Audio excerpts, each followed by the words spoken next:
Okay, I'm not going to get too fussy with this stuff right now because I really want to show you the tools in Vanishing Point and how they all work and everything. So what we're going to do now is go ahead and move on to this wall, this side of the building here, and we're going to go ahead and start to remove the rest of this bike here. So let's go over and select the Create Plane tool, and what I'll do is just come down here and start up like this, and I'm going to use the siding on this building almost like a guide for this grid. I'll just stop right there for now and connect this at the very bottom. We can also use the last grid that we created almost like as a guide, and I will click, and there we go. And then I can go ahead and readjust this if I need to. I can pull this up. I'm going to use these windows here to help me determine the side here of the grid so I can get that going in the right direction. Rest this side of the grid right along that window there. Sometimes when you see the grid, that usually tells you that you're pretty close to getting it right. Usually right when I get it perfect, then the grid shows up. So it's almost like a little bit of an indicator just to let you know that you're doing a good job, I guess. So we're going to patch up this bike. We're going to start by creating a selection on this area of the wall, which there's nothing on this area of the wall, so we can use this area to patch the bike. So I can draw a selection like this. I can hold down the Alt key and maybe the Shift key as well.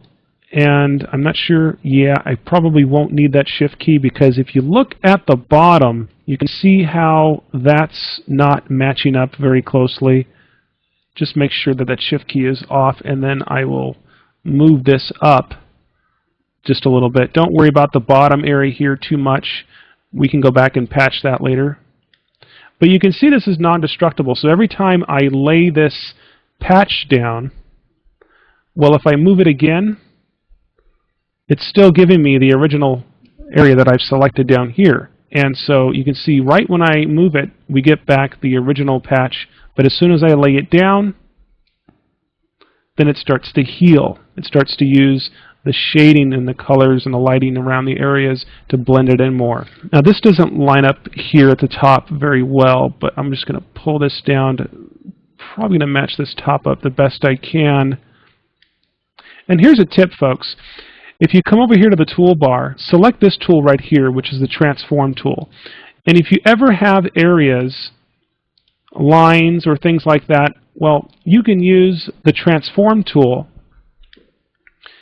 to transform this patch that you've created. Watch this. I'll click on the bottom here and I can move this up and meet it right to that groove there in the wall. Look at that.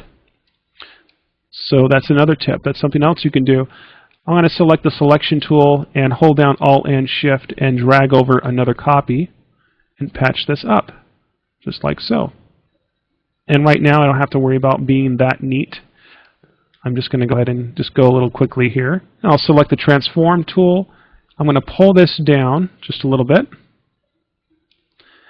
And if I need to, I can also rotate it.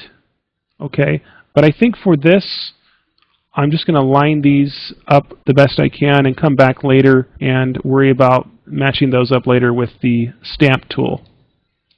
But this looks pretty good. Okay, I'm going to go ahead and leave it for now, and let's go ahead and select the Selection tool, and I can click outside of that selection to deselect it so we can see below it here.